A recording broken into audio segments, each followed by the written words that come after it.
Welcome to Stories from the Center of the Universe, the podcast about the human experience.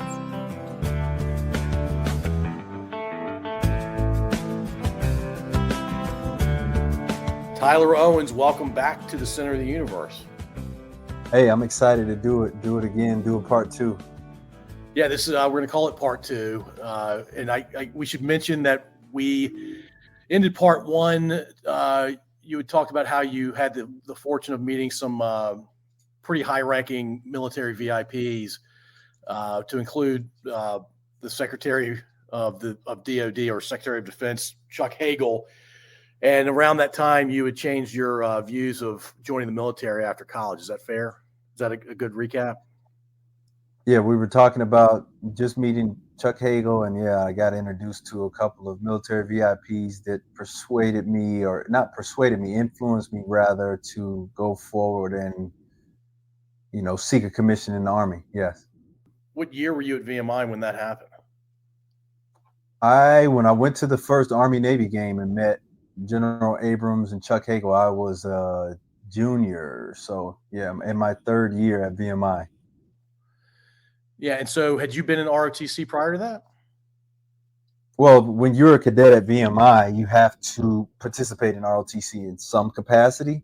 But when you've indicated at any point along the ride that you don't want to commission and you have no interest in commissioning, then you're put into a non-commissioning Air Force class, which is Air Force ROTC. But for non-commissioning cadets, which is they teach you do certain leadership classes, but all in all, it wasn't much. It was just like a space filler. At least that's how I remember. We did paintball and things like that, different activities that were just leisure. And then so I had not participated in Army ROTC at all. And when I met them, it was in December of my junior year. So, I spent some time thinking about it, got to the end of second semester, and I was like feeling it even more. And so by the end of the year, I expressed interest to them in second semester of my junior year, but I wasn't going to start the Army ROTC program until the first semester of my senior year. So that is when I started my Army journey. I did 1 year, or rather 2 semesters of Army ROTC, and then commissioned. Yeah, I'm an Army ROTC commission guy, and back in the day, you either did a full 4 years, or maybe you joined in at the beginning of your sophomore year. And for some of the late bloomers, they would start at the beginning of their junior year. And there's certainly exceptions for all kinds of things. It sounds like you went through the exception path because you decided that, hey, you know what, maybe this is the path for me. It just happens to be I started to figure that out during my junior year, and after some vetting, you started your senior year. But you're unusual. That doesn't happen for a lot of people.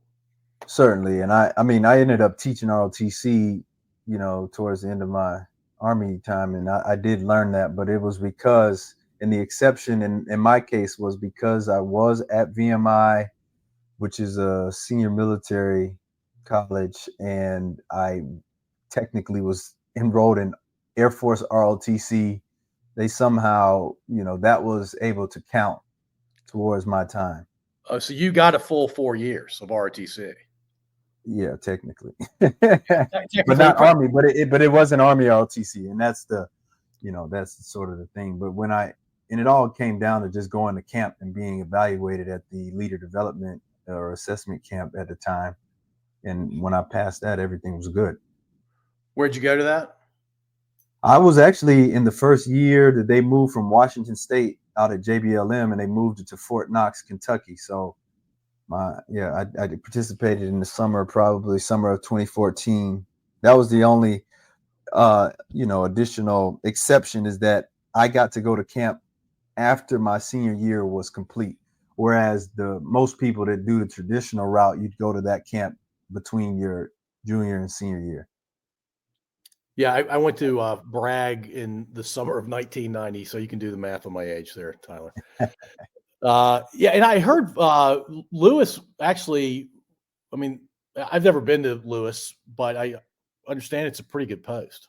Did you ever go out there? I've never been stationed there. I've been there, and otherwise. But so I don't know as far as training and things. The looks, it does seem nice. Obviously my father was in the military growing up, so I've been to post all over the country, but I don't have any experience there per se. You tell me if I'm wrong here. When I went through, I had to fill out I think we called it the dream sheet, my top 10 MOSs that I wanted to be as after I commissioned. And you usually got one of your top three. Did you have a similar process, or if it was different, what was that process like to get your MOS?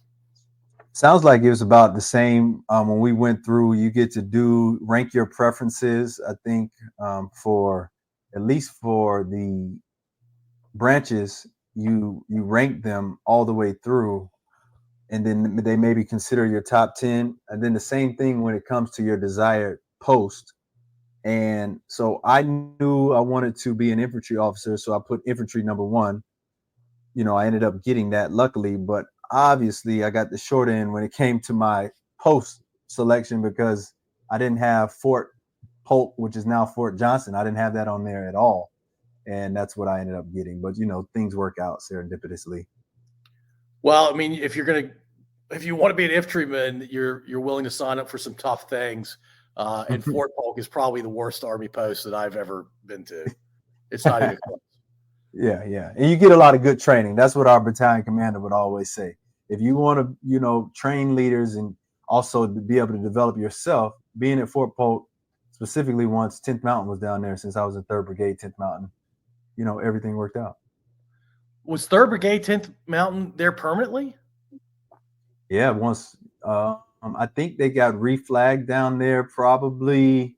I don't know the exact year, but I got there in 2015, and my battalion was new. My battalion had only been around for like 2 months at the time.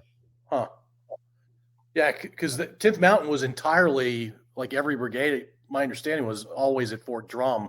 It sounds like that's changed over the last, 10, 15 years. Yeah, definitely. I'm getting old, Tyler. All right, so why did you put infantry number one? So, I luckily for me, I got to go through the entire year of ROTC. I got my introduction in ROTC at VMI. I went on my first FTX, and during the FTX, I actually received a Commander's Award for Excellence. It was like what the Army ROTC PMS, it was an award that they give to cadets when they participate in FTX. And so they sort of acknowledged my natural ability to lead. And this was doing things that I wasn't familiar with, and a lot of my peers had been in ROTC, Army ROTC, for the entire 4 years. So I went out there and I got that. And I had, previously or prior to that, I talked to General Abrams and all of these other generals and great people that were like, hey, you have what it takes. We need guys like you to serve in combat arms. So that, in conjunction with me doing well during one of the Sticks lanes or FTX while I was at VMI, and then compound my experience when I went to LDAC, which was the 30 days at Fort Knox. In my squad, when I went through, in my squad, I had a guy that was in Ranger Regiment formerly before he decided to go green to gold and become an officer. So in all of the evaluations and anytime I was in leadership or anytime in general that him and I were talking, because, you spend a lot of time with your squad, he just always kept saying, hey, man, you would be a perfect infantry officer. So all of these people were planting these seeds. And then I took a chance because I knew that the real thing that came to me that made me make up my mind was, I think after I came back from camp that summer, being really exposed to the Army and how Army training works. And that was my first time going 30 days away from home in that sort of environment. I had been to football camps and things, but I really enjoyed it. I was looking for something similar to being on a football team now that I knew that was going to be over. And I enjoyed the camaraderie of it and the ability to have chances to lead. And so when I left camp that summer, I watched documentary called Restrepo. I don't know if you're familiar with it, but yeah. Oh, yeah. So Restrepo about the unit that was in the Korengal Valley, and it was an infantry company and an infantry platoon that they were sort of following. And Younger was the director or the guy that went out there and filmed it, and it just was, to me, it was like, wow, like this is really what's going on. And that sort of point of view, and to see what those soldiers and the leaders were going through, I was like, if I'm going to go into the military, then those are the guys that I feel like I best align with. And that's why I decided ultimately to go want to be an infantry officer. No, that's a great answer. Infantry, tip of the spear. There's something about shared suffering that really creates powerful bonds. We might have one or two non-military listeners, so you used a couple of acronyms. PMS. Okay. PMS could mean a few things: Professor of Military Science, FTX, Field Training Exercise, 6-lane situational training exercise, and then the LDAC. Tell me if this is wrong: Leadership Development and Assessment course. Correct. I'll make sure I correct myself now. No, you're all good. Well, I'm definitely going to ask, because you're probably going to use one that I'm not familiar with since I've been out a minute. Cool. All right. So yeah, you chose wisely. Look, for anybody that's in the military that doesn't do infantry or combat arms in general, they serve a great purpose, and they are they serve as proudly as combat arms do. But there's something near and dear to my heart for people that serve in the infantry. So I appreciate your service there. All right. So you get commissioned. Anything unusual with your commissioning? Everything went normally after you went to LDAC? My dad always jokes, man, that for us Owens boys, when it comes to anything competitive or us setting goals, as everybody in life, we go through adversities. But similar to how when I had an ACL surgery in high school, which is a typical surgery, a lot of athletes tear their ACL, but I tore my ACL along with a lot of other ligaments, and then had that 1%, that less than a 1% chance of getting a staph infection. And I was the guy that got a staph infection. And so, it almost seemed too good to be true that, hey, here I am. I made a decision my senior year to commission in the Army. Boom, I knocked out this FTX. I've only been in it for an entire year, 2 semesters, and I'm tracking. I got to go to camp. If I do well at camp, then I'm going to be able to commission. So, when I came back from LDAC, there was a couple stipulations because of my time at football, playing football at VMI, and the anticipation of the coaches and counselors thinking that I was going to stay for a 5th year. My credits were spread out over the course of the 4 years to allow that to happen. So when I made the decision to commission, I started thinking, hey, I don't want to come back for my 5th year and play and end up getting hurt. I don't want to get injured further, because I've made up my mind. I know I want to move forward and charge forward with this infantry army thing. So I had to break the news to my coach about that. That was a huge issue. That I met a lot of resistance about that, and retribution. I feel like if you go Google me and you see my stats from VMI and the little biography that they have about my time in football, it's reflected that way because of the decision I made to leave and not come back my 5th year. But so all of that said, when I came back, I was going to graduate in December of 2014, opposed to May, because I was able to take 3 classes that summer, and then I needed to take one elective class throughout that semester. So from August of 2014 to December of 2014, one class. And what they let me do is I actually was dating a girl at the time, and she graduated in May because we were the same year group. She moved to San Diego. So I went out there and stayed with her for a few months while I was taking this one online elective class. And the plan all along was that, hey, Tyler, just stay in shape. Once you finish that class, you will commission in December. So that's what I did. I went over there, had the time of my life. Like, San Diego is absolutely amazing. I always plug, shameless plug for San Diego. in Carlsbad specifically, but came back and I took that PT test. You have to take a commissioning PT test in November of that year. And, traditional Army PT test. I had to do push-ups, sit-ups, and a 2-mile run. I wasn't, in this time, I was transitioning from playing football forever and trying to work on being a 2-mile runner. And that just wasn't for me. I was bulky. The 2-mile used to kick my butt. So I had to really work hard to, do it. And when I got there to take my commissioning APFT, and I was supposed to commission the next day. So we did this the day before. I showed up and I was running with one of my buddies, and I sort of collapsed on maybe after the first quarter mile. I mean, maybe actually it might have been more like the first mile. The first mile was done, and I was coming around to start the second mile, and I started feeling strange, man, shortness of breath, tingling in my feet, but not just normal running tingling. Like I felt strange things sensations I had never felt before in my life, and then sort of collapsed.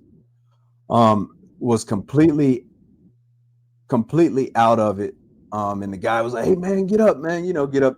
Just trying to motivate. This is a guy I play football with. He probably said a couple expletives. Like get up, get your butt up, man. Like all you got to do is finish this run. And he knew that I wasn't the greatest 2-mile runner, so I'm assuming in his mind he thought I was like quitting on myself. But I couldn't feel my legs. I had lost all my motor ability. And that's scary, man. That's really scary. It is. And honestly, I felt absolutely terrible. So I laid there, and even the instructor that was grading this test for us, he didn't take me serious, and he never came over to check on me. So after I sort of regained my consciousness and ability to stand up, which felt like an eternity for me, I did it.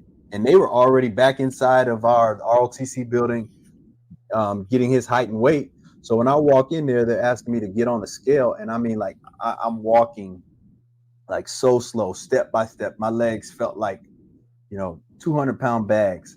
And I get in there, I'm disoriented, I'm out of it, my body is aching, my stomach and my back were hurting.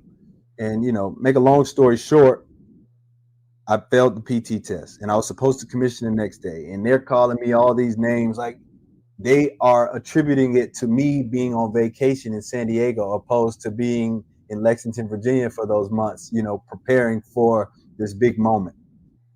And I jumped in my car that day because I drove down from my father's house, flew back from California to DC, drove from DC to Lexington just to take this PT test.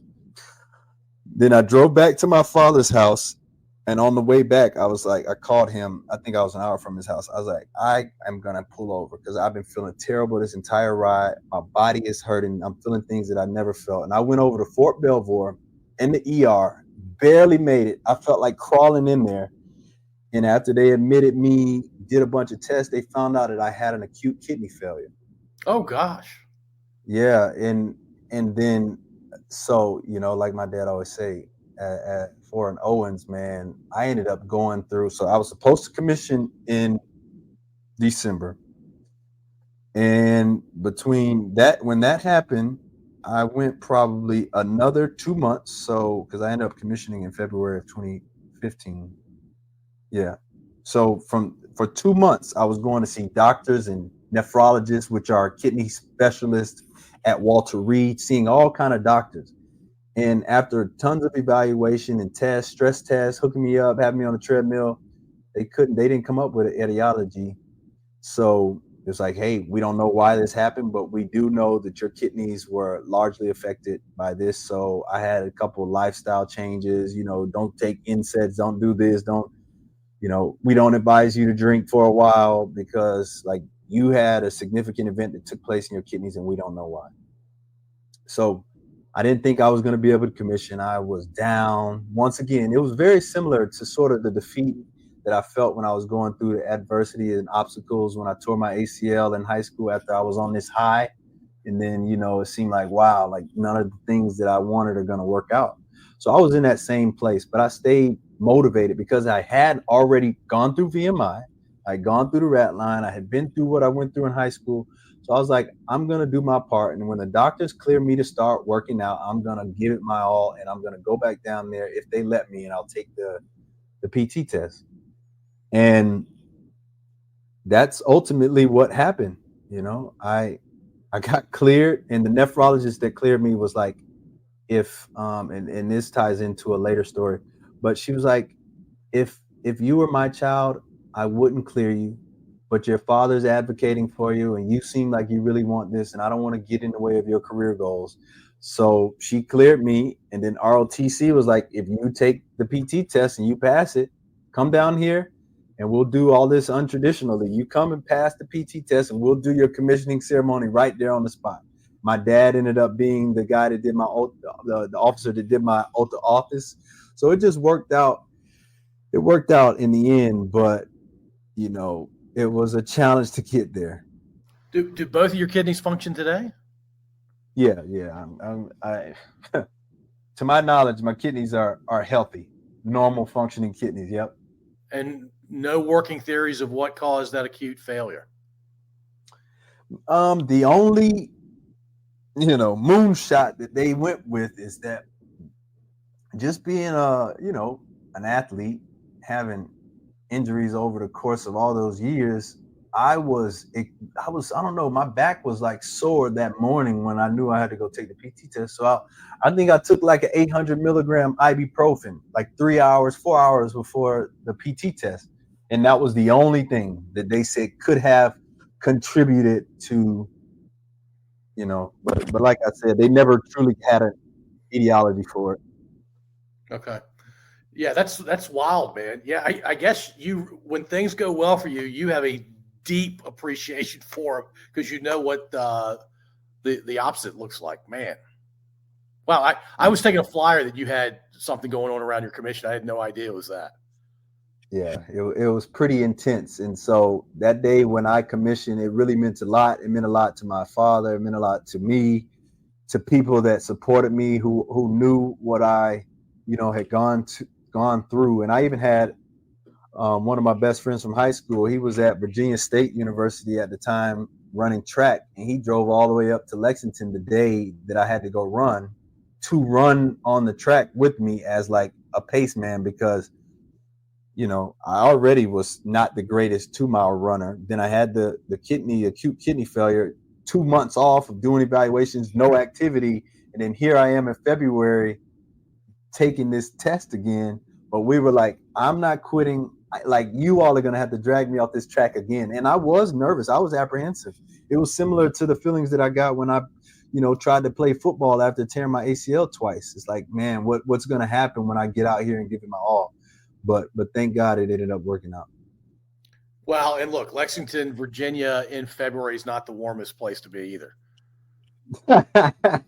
An entirely different story, and you are absolutely right about that. And I joked with my dad that it was so cold that I couldn't think about the pain, and that goes into some of my later stories of Ranger School.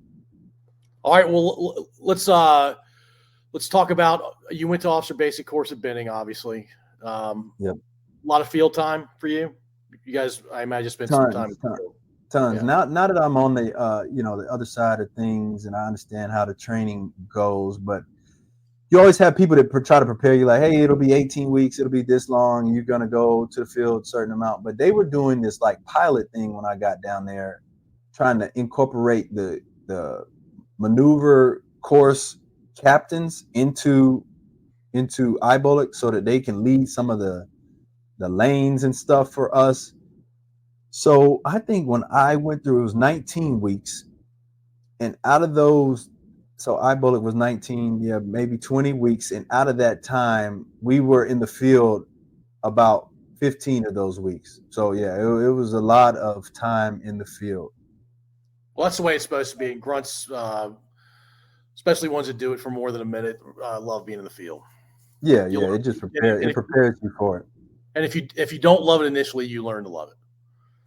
Embrace the suck, right? That's exactly right. Sorry for this. IBOLC is, I knew it had changed to that because I'm old again. It was officer basic Oh, course. Basic officer leadership course, I think is what it became. yes, basic officer leadership course, the infantry basic officer leadership course, IBOLIC. All right, so then you get assigned to a unit after IBOLIC, right? Yes, after IBOLIC, some of the same stuff when I was in BOLIC, same thing. I got there in March, right after the commission in February, got there in March, ended up getting some strange Achilles injury, like in my first month. Got sort of put into a medical platoon, and I didn't actually start BOLIC again until June. So that was another thing, so I was there in June. But yeah, once I got through in June, I ended up finishing, and we graduated at the end of October. And the entire time of being an infantry guy in BOLIC, all they're doing, they talk about infantry BOLIC is pre-ranger school, because they're prepping you to go to ranger school. So that was the big hot topic. Well, so you went through bidding in the summer. Oh, it's brutal. Yeah. But then again, Another you miserable experience. You were posted at Fort Polk, so you got plenty of ridiculous humidity and heat down there.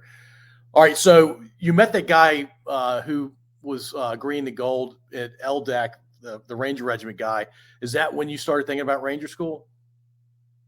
Yeah, that was the time when I really started thinking about it. That was the first time I was like, if I would go become an infantry officer, then I'll likely have to go to Ranger School. And back when we were at VMI, when you heard about people going to Ranger School, it was like, oh my God, like that guy went to Ranger School and finished it. And so when I was at VMI, I would have told somebody, there's no way I'm ever going to Ranger School. I don't want to go through, because of some of those miserable stories I heard. But yeah, once I got into BOLIC, I fully understood and accepted, like, I am going to Ranger School. Yeah, I mean, you get to a place where you're in the field as much as y'all were, and you're like, yeah, I can handle anything.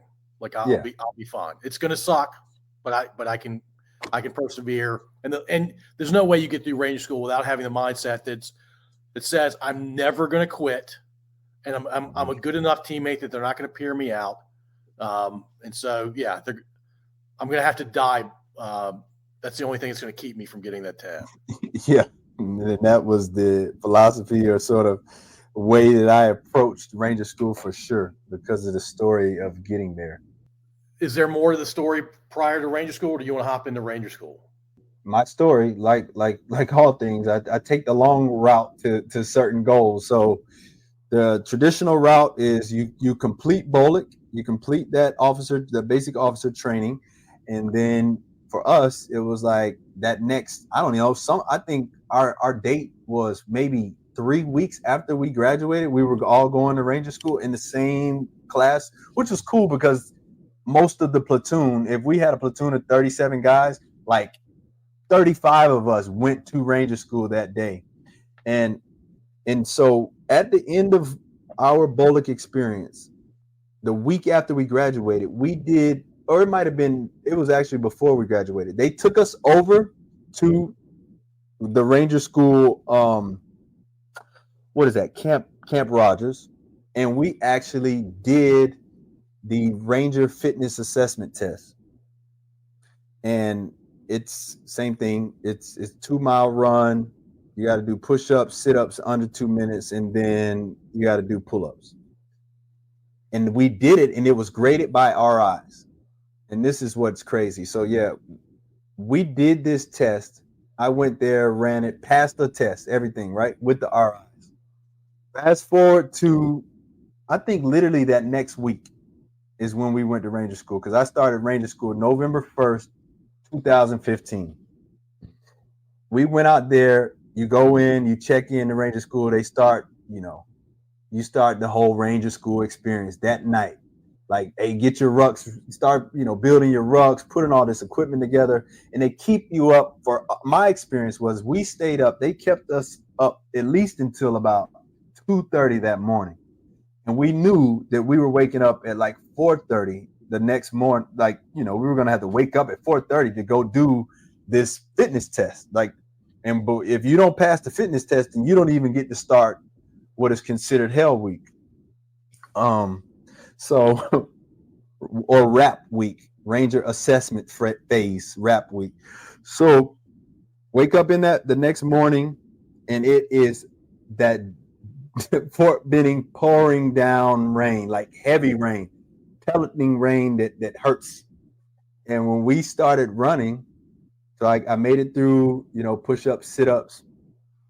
And when we started running, because I was not a great runner, but I had just done this a week before, but I didn't have on a watch because you couldn't wear your watches. So this guy who needs a watch to pace himself, because I'm only about a year into actually running like this in my whole life, compared to a lot of these guys that were great runners.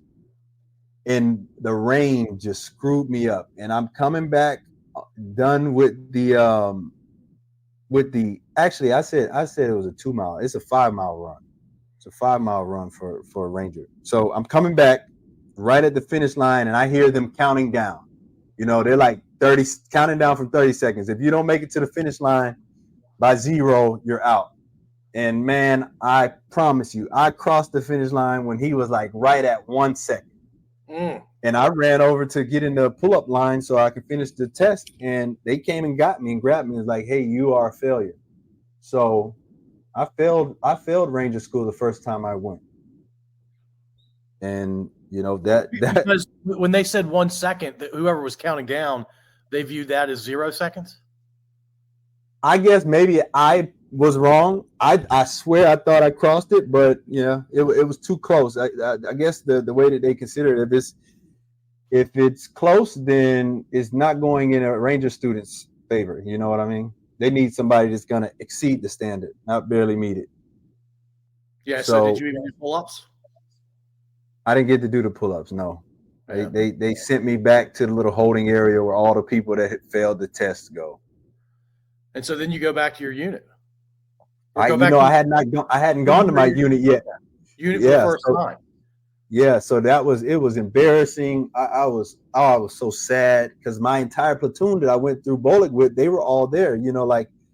I think maybe a couple of them failed the push-ups. Then that's before the run. So a couple people failed. So I wasn't alone in like my sorrow, but I just was like, man, I'm better than this. I practiced. We just did this test last week. And yeah, I ended up. So that happened in November, and I didn't, just based on how the timeline works at Benning, getting out of the schoolhouse, I didn't end up moving and getting permanent change of station until February of that next year. February of 2016, I went to my unit. Here I am, an infantry officer in an infantry battalion with no Ranger tab. And I was with a new battalion commander, and he had, this is a guy that served in Ranger regiment. So he was huge on Ranger School. Like, he's the guy that wanted everybody to be Ranger qualified, from the chemo to the medical officer, the chemical officer, the medical officer. Everybody in our battalion, if you were a lieutenant, his expectation was that you had gone to Ranger School because you are in an infantry battalion. And so that came with a lot of heartache. I did not get the traditional experience. He ended up making me run our battalion esprit de corps sort of store. I was selling battalion items. When I tell you this was a low point, not just in my career, obviously this is the first career experience I'm getting. Like, hey, I'm finally at my unit, and I was getting treated like crap. And I was so down. But looking back at the experience that I got, like running that store, meeting all the company commanders, and just meeting all of my peers and all of the people that were in my unit, because here I am selling T-shirts and Nalgene's with our cross rifles and tutu and sweatshirts. It was very, very embarrassing, because soldiers used to come up to me like, "Sir, well, how did you get this shitty position? Like, why are you the officer in charge of this store?" And I was like, "Because I don't have the Ranger tab, bottom line. I had that Ranger tab on my left shoulder." So yeah, I think I got there in February, and this guy was gung-ho about going back to Ranger School, rightfully so. And I wanted to go back, so I'm training all the time to go back to Ranger School. And we used to do an RPFT every single Monday in this unit. We do our 5 miles, push-ups, sit-ups, pull-ups every Monday. And I mean, if I was in that unit from February to November, you can count the Mondays minus maybe two months of us being away for field training, right? And even in the field, we would do the RPFT. And I failed a lot of them, honestly. Like, my buddies now, I can look back and laugh, but I failed a lot of them. And it was always a 2-mile run. And the route that we ran on, thank God it was what it was, because it prepared me for Ranger School. Because it was hilly in Fort Polk. We had to run up this hill, down this hill, and up a little incline. And so it used to kick my butt. But I ended up passing, and he sent me to pre-Ranger, which was so here I am going from Fort Polk in the summer, Fort Polk, Louisiana, Fort Johnson now, super hot, like hot at 6:30 a.m., scorching.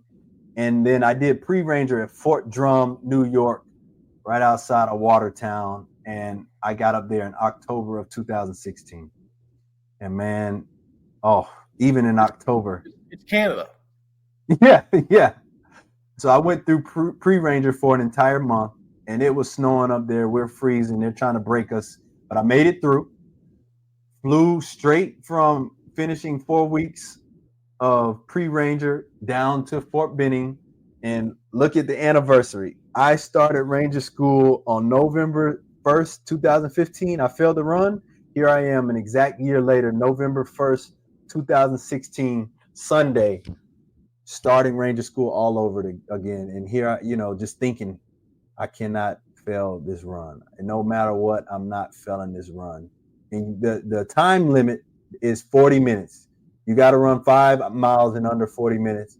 And I ended up running it in like 36:30, because we did it every week while I was at pre-Ranger. So at this point, I was like, I can run a 36, and I knew what the pace felt like. So I made it through, finished the run, and that was like, finally, now I can start RAP week, which is the Ranger assessment phase, and that is the equivalent of Hell Week.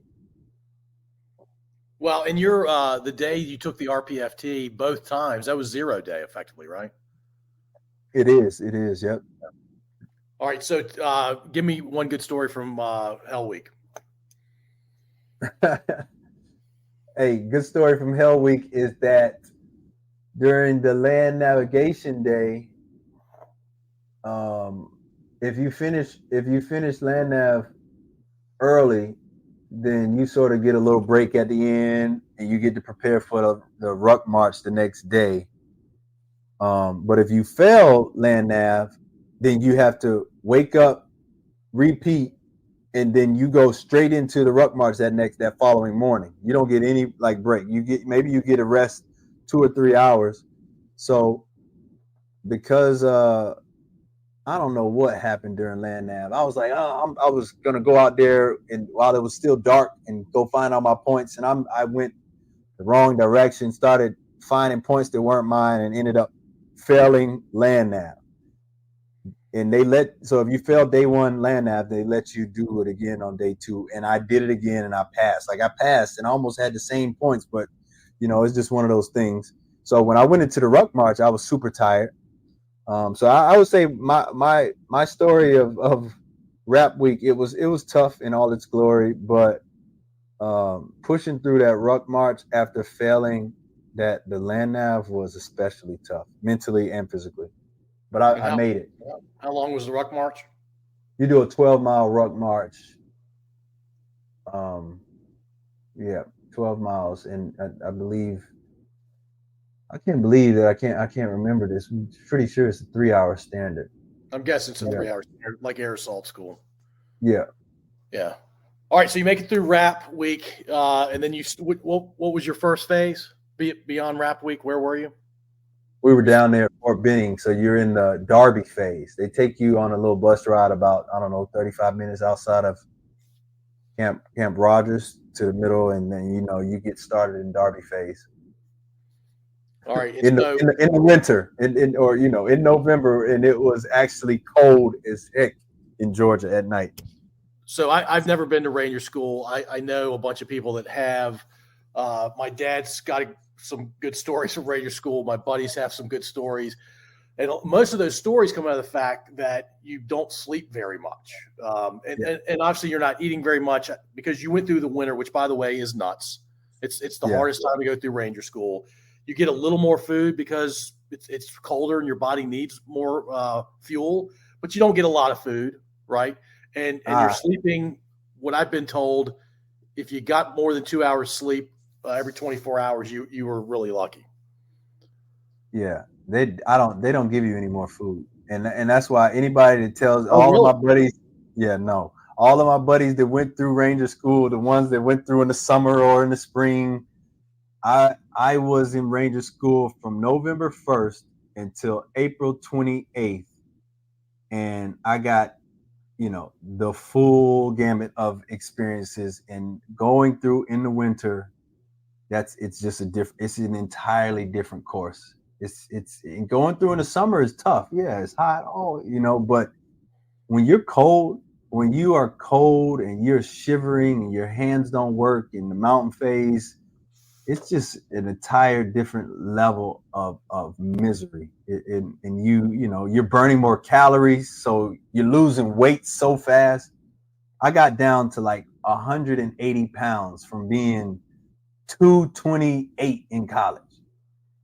Yeah, so I'm surprised they didn't give you a little more food, because I know they were doing that back in the 90s. I guess maybe they changed their views on that. You got one MRE every. So we got one every. I think they did it 12 hours. But what they would do to us, you're doing all kind of just the field training exercises, the long ruck marches with your ruck, a series of different training events, stressful training events. So you're just exhausted physically, mentally, emotionally. You're burning so many calories. And what they were doing is that we would get an MRE. Let's say, hey, they stop us on the side of a road during a ruck march at 2 a.m. Eat your MRE. You got 15 minutes to eat it. So you scarf it down. And then we continue our ruck march. And then what seemed like an hour later, maybe at the most 2 hours, but I'm pretty sure it was an hour. You get one MRE during the ruck march, for example, and then an hour later at the end of the ruck march, whatever the unknown distance that you all just maneuvered, you would eat another MRE. And this was my experience pretty much throughout, that they would put the feeding times of these MREs so close together that it almost felt like one meal. So then with your Ranger brain hallucination, being tired, you feel like you go 24 hours without eating, or 23 hours, and you eat both meals within 2 hour period, and then just go all day again without eating. And that's sort of what also makes it worse. All right, so do you have any good hallucination stories from Ranger School? Oh, I got tons of hallucination stories. Like I said, I was there, no lie, when I got to Florida phase. There was one other guy who, him and I at the time were the guys throughout all three phases of Ranger School who have been in Ranger School the longest during that current period. And I had been there for, I think at that time, maybe like 140 days. And he was there for like 145 days. And this guy also graduated from BMI. So that was like the irony. And he was like 2 or 3 years younger than me, like maybe 2 years behind me. But that was hilarious. So I ended up graduating right at about 177 days. And my best story, I have so many stories of hallucinating. I remember one time I was so out of it, I thought I saw a concession stand, but I'll give you a quick story on it. So when I got to Florida phase, I did Florida phase 3 times. I recycled mountain phase because they said I was a safety violation, which was, very subjective. It was in the middle of the night. The RI said I wasn't looking down the sight of my weapons at night when we had on nods, laying on the side of a mountain, doing an ambush on a road. So whatever. I lost that battle, ended up doing mountain phase twice in the winter. Plus I did a recycle FTX. So really I feel like I did 3 full rotations of mountain phase, which hardened me because I'm telling you, it was miserable. It snowed, it was freezing. Sometimes we got to the top of Winding Stair and other mountains, it would be like below, 0. But when I got to Florida, I had been there for a while, got used to it. So I never really fell asleep. I wasn't having issues sleeping. And then at the very end, maybe like day 6 of a 10-day field training of Florida phase, I remember like I'm walking with all the guys. We're moving to our next objective. I don't know, maybe we had like a 6-mile movement, and I saw this concession stand in the distance. And I'm not making this up. I saw a concession stand in the distance, and something just, it's almost like my body was being pulled to this oasis. You hear those stories.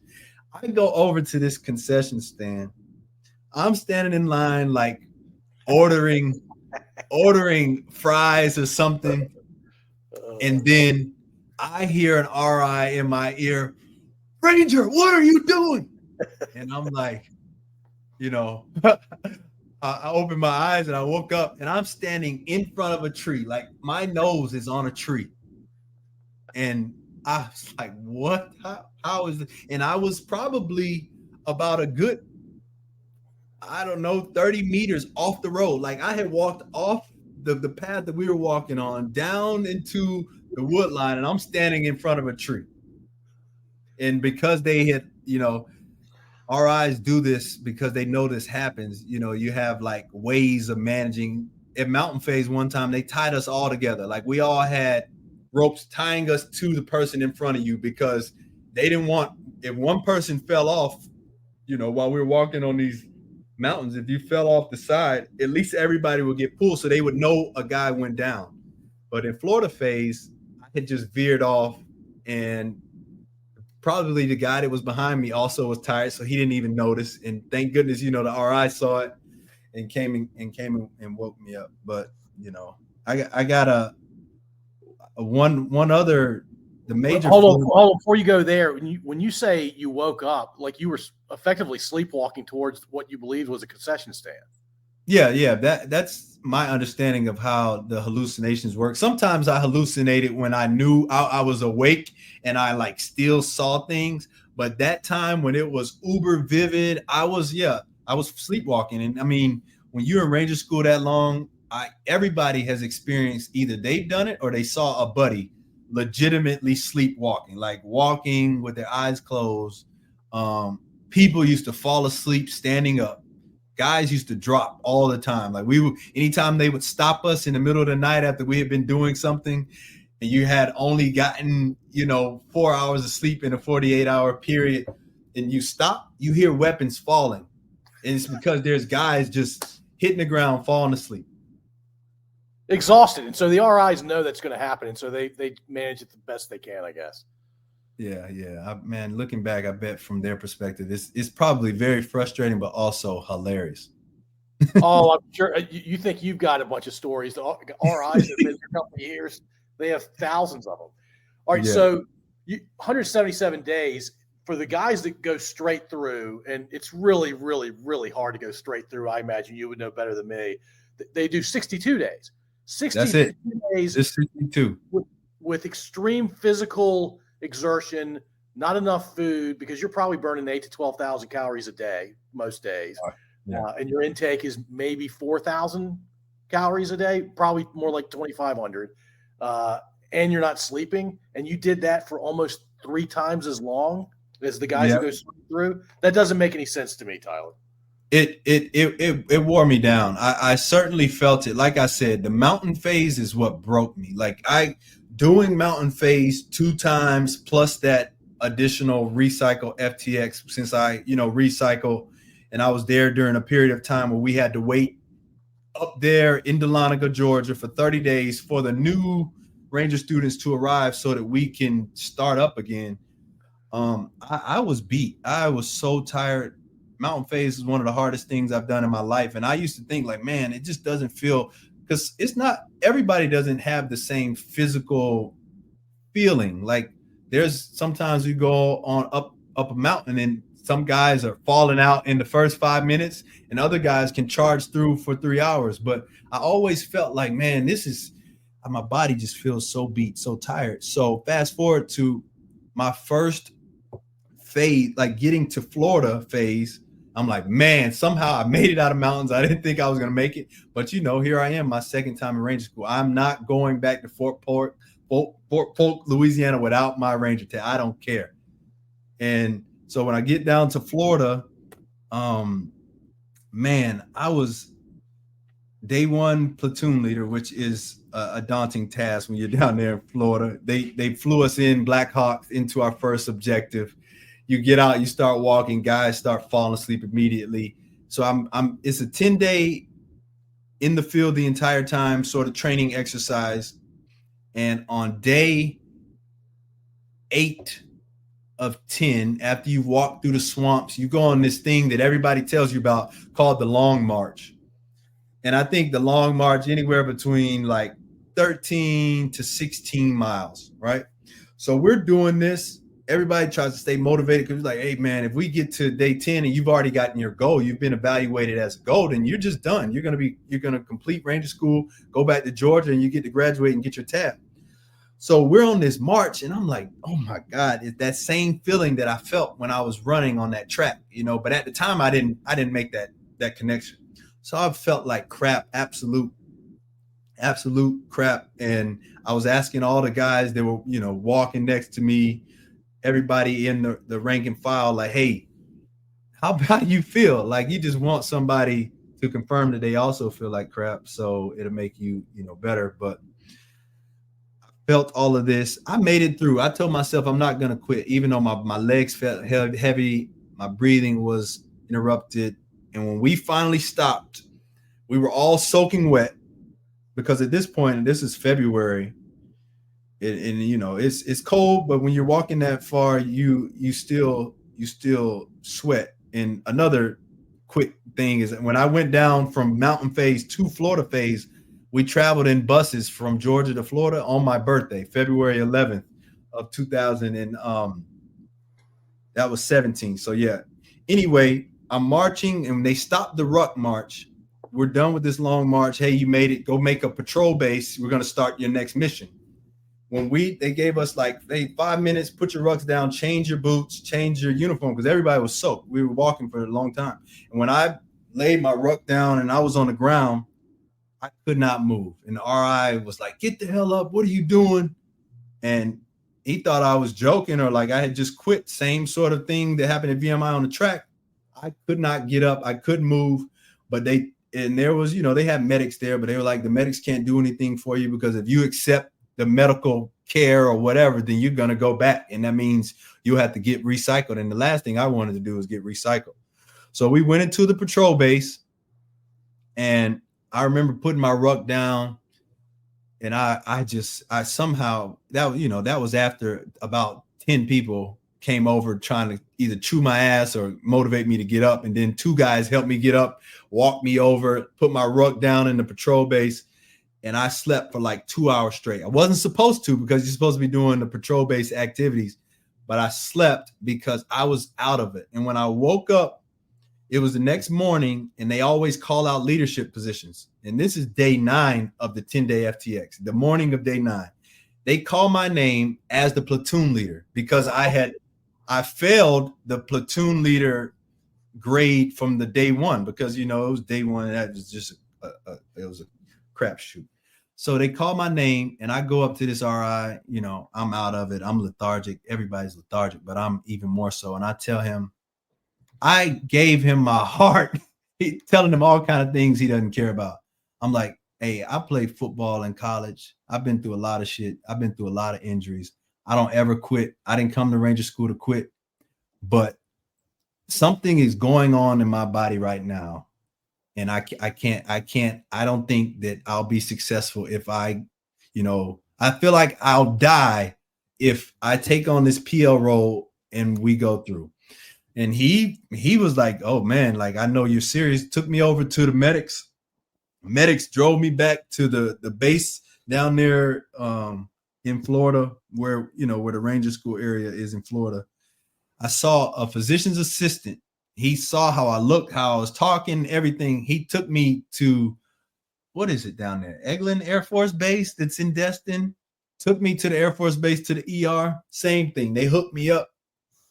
Doctors are doing all these tests, and they are like, what in the hell happened? And, you know, we explained that I was a Ranger student. I was doing all these things.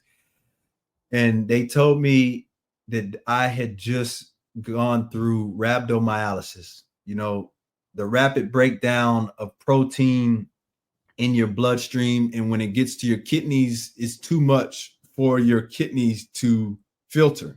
So it causes your body to lock up, and, you know, rhabdomyolysis is absolutely miserable. Like, you feel like you've done the most intense workout of your life. Like, your muscles feel like that. You feel like that, like with your breathing and exhaustion. So all of that happened. And obviously, you know, here I am, didn't know what my Ranger School future was going to be. I'm in the hospital bed. I had no cell phone because you can't have your phone in Ranger School, obviously. And I'm calling my mom from the hospital room, which I was instructed not to do. But I'm like, okay, whatever. I'm in this room by myself. I'm going to call my mother. I call my mom. My mom's like, I'm coming down there. I don't care. I was like, Mom, what if I'm out tomorrow? Like, no way you're coming down here. My mom came down there to visit me in the hospital. I ended up being in the hospital for 5 days.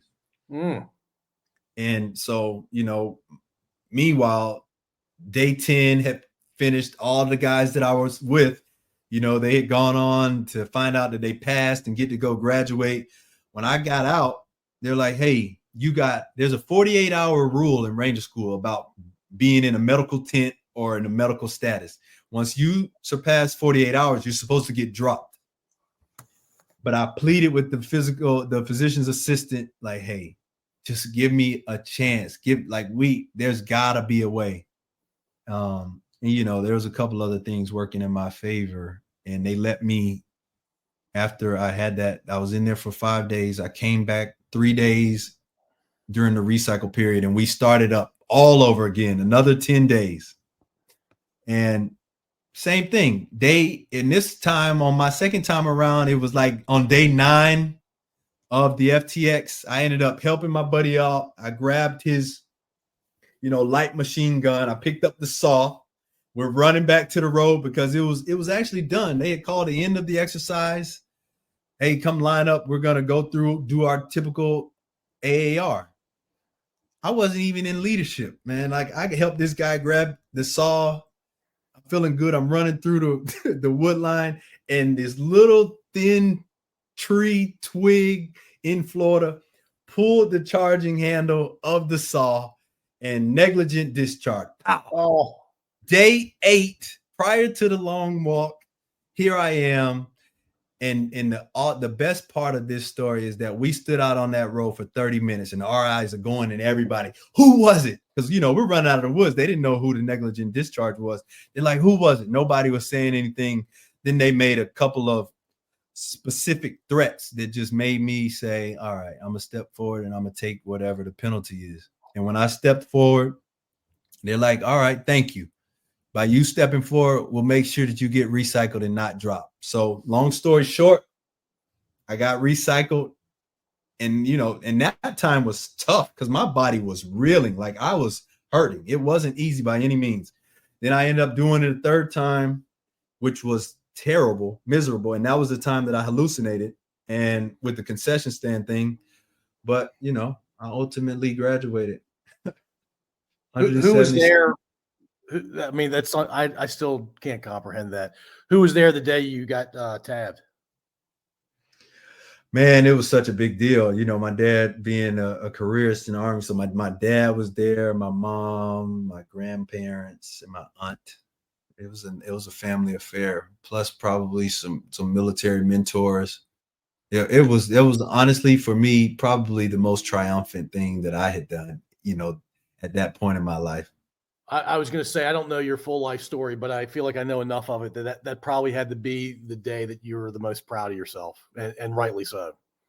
Yeah, I really, yeah, you're right. Like, I was able to stand there when they gave us those tabs and my family pinned it on. Like, I actually did feel proud. Like, from the guy at VMI that got all of those injuries, that lost the scholarship, wasn't even supposed to be at VMI, had to fight through to get back on the field at VMI, and then fought through acute kidney failure to commission, got injured at Bolick, had to redo, and then same thing with Ranger School, failed and went back a year later. I was like, I'm not quitting. All of that stuff that I went through, 177 days, people doubted me.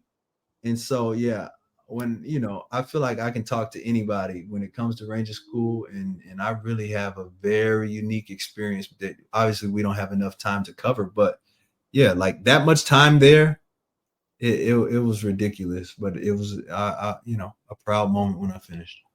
All right, Tyler, I'm going to do something I've only done one other time. We're going to do a part 3. We're going to talk more about Ranger School. Then we'll talk about the rest of your time in the Army, to include a deployment to Afghanistan. So are you up for a part 3? Hey, I'm up for it, man. I felt myself being long-winded, and I was actually giving you, the shorter version of some of those crazy stories. But yeah, I'm down. Thank you. You are married now. Tell me a little bit about your wife, and then we'll break for the end of part 2, and we'll pick up with part 3 soon. Yeah, my wife, Lideka, her and I got married March 25th of 2023. So we're almost, up to celebrating our 1-year anniversary. Crazy story. Another part of my life and these sort of unique experiences is that when I was born in Charlotte, North Carolina, lived there, like I said, until probably 8 or 9 years old. But when I lived in Charlotte, my next door neighbors were a Puerto Rican family that had, the mom moved from Puerto Rico after her husband, who was a police officer, got killed in Puerto Rico while on duty. He got killed. So they moved to Puerto Rico. She moved over there by herself with 3 kids to Charlotte, and they were our next door neighbors. And because she worked these crazy hours as a nurse, my mom helped her out, and her and my mom hit it off. They ended up becoming like the best of friends. They're still friends to this day.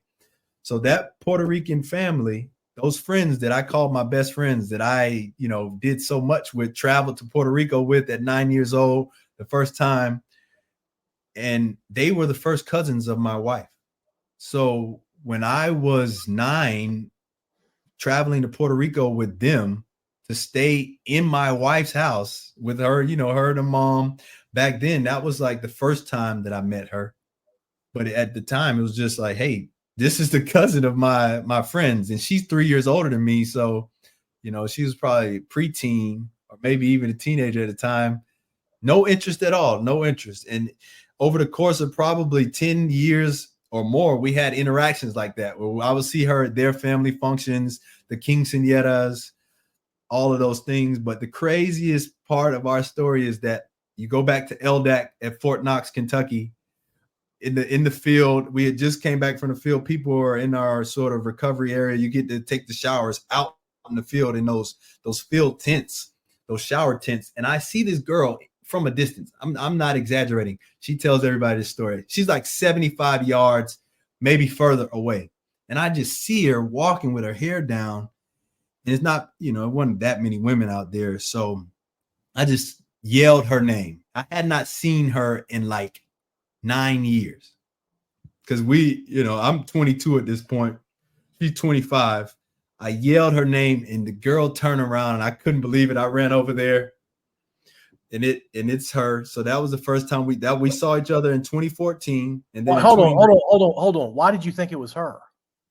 I just saw. I felt like I was like, man, this girl looks so familiar. And I took a chance and yelled her name, and it was her. I didn't know she was in Army ROTC. I hadn't talked to her in so long, almost a decade. Wow. I didn't know she was going in the Army. And so, had that experience. And then same thing, we're in training. So I was like, hey, great to see you. Haven't seen you forever. She's like, oh my goodness, this is crazy.